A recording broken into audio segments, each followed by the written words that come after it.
that meant the world to me. But beyond that, it's about his commitment to this institution. I will say on our behalf, and I'm very proud of this, we just received the first Hero Award handed out by the National Law Enforcement Officers Memorial and Museum for our Police Athletic League program. So ours is the first to be handed out by that museum after it opened. And Pastor Jenkins has provided us a very generous donation to support that program, and I can't tell you how important that is to me. So thank you, Pastor.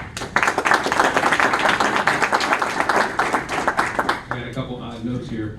The person who will not escape my scrutiny at this point is our executive, Mr. Baker. Because a lot of very kind things have been said about me. And Mr. Eastep has pointed out some of the opportunities I've had. And I'll make it clear, there's about 6 credentials that people look for when they're selecting a police chief in this country. When the advertisements come out, they list those credentials. I have all of them because of you. I have the opportunities I have because of you, because this man chose that man to lead policing in Prince George's County. We had a conversation in 2011, and the two of them decided that we're going to just reinvent everything. And in doing that, all the kind of things you say about me, I've been made possible by these two gentlemen. And I just want to publicly acknowledge you for that. And yes, I do travel to Harvard. And yes, I was just in Mexico and Sinaloa. And yes, we are going to Chile this year with Interpol. All of those things speak to the place that Prince George's County policing, not Hank, but this institution, that's the respect that this institution now has in the policing community internationally. And none of that happens without Rashawn Baker and Mark McGough.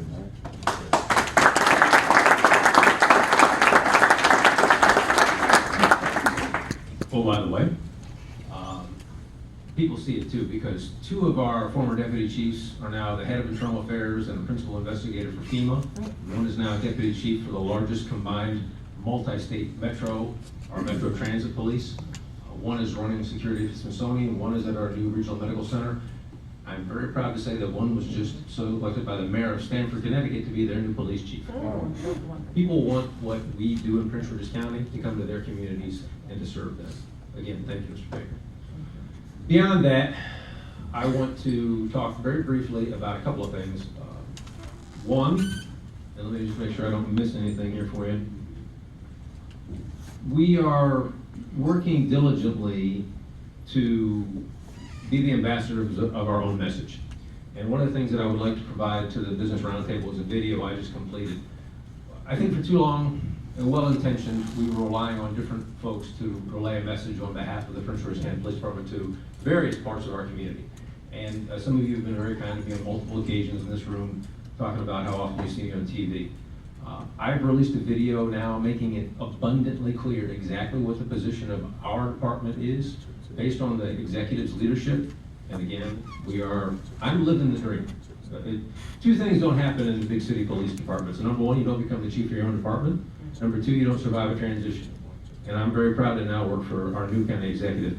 That video I would like you all to look at and to disseminate, but it makes it abundantly clear that we never have enforced immigration law as a police department. That's not a criminal matter. The courts have found that that's a federal matter, and the federal authorities who I worked with and respect and again travel the world with, that's their responsibility. There's no tension between us. There's no agent of our government who's not going to get my help and support, but we're also not going to do civil matters, and they will acknowledge to you that they're not providing me cars to do traffic stops, right? We have different responsibilities. It's just that simple. No tension, but we've clarified that, and I would appreciate very much if the Roundtable would take that video, disseminate that video, and my friends at Sweet, you can also have that too. Be happy to do it. I would appreciate that very much. Again, just to clarify that, I did just get back from Mexico, where we traveled to Sinaloa with a Marine detachment. One of the things that I would like to have a further conversation with you about is my concerns about the future. What do you do when you've reduced crime to the place where we have? What do you do when you've worked to build those bridges across community? What do you do? What you do is you find work. And my real concern going forward for us is some of the things that I saw in Mexico City and Sinaloa, and some of the ways that illegal narco-trafficking dollars are being invested in communities in America. And because of the rapid development and the opportunities we have right now, one of my concerns is that this could become a fertile ground for those organizations begin to make investments and getting footholds in Prince George's County. So I'm actively engaged in that work. There's a very good possibility I'll be going back to Mexico in August, and then in various other places in South America as part of this work. But what it boils down to is something called a wallet transaction, whereas money never actually moves. But that money is controlled by foreign interests. Some of those are associated with terrorism. Some of those are associated with other governments who have counterproductive ideas for America. And that's one of my big concerns, and I would like to talk more about that in future engagements. I'm going to be brief because I know we've had a long program. I want to take a moment and just recognize Chairman Davis. There are too few people, in my estimation, who are willing to put the office, the institution, or the republic ahead of their own personal ambitions. And sir, you are a role model, and I very much appreciate the deliberate manner in which you approach that challenge, but the way you put everybody ahead of yourself. And there's too little of that, and I want to say thank you for that.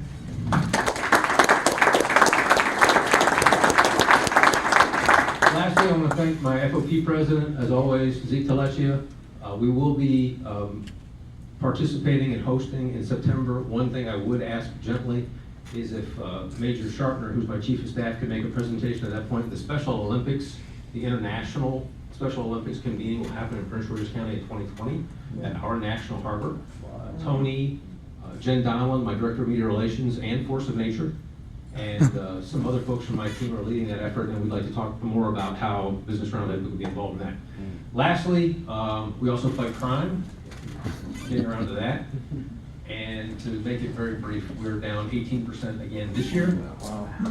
So in 2018, we have gone from, at the beginning of Mr. Baker's administration and Chief McGaugh, we had more than 100, the exact number was 103 crimes over 24 hours in Prince George's County, and as of this morning, we're at 35. Wow.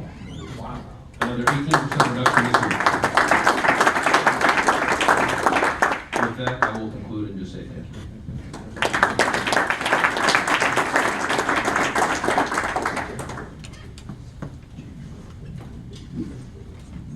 Thank you, Chief, and please, again, thank the men and women of your department and Zeke, your organization, because I know you guys work hand in hand.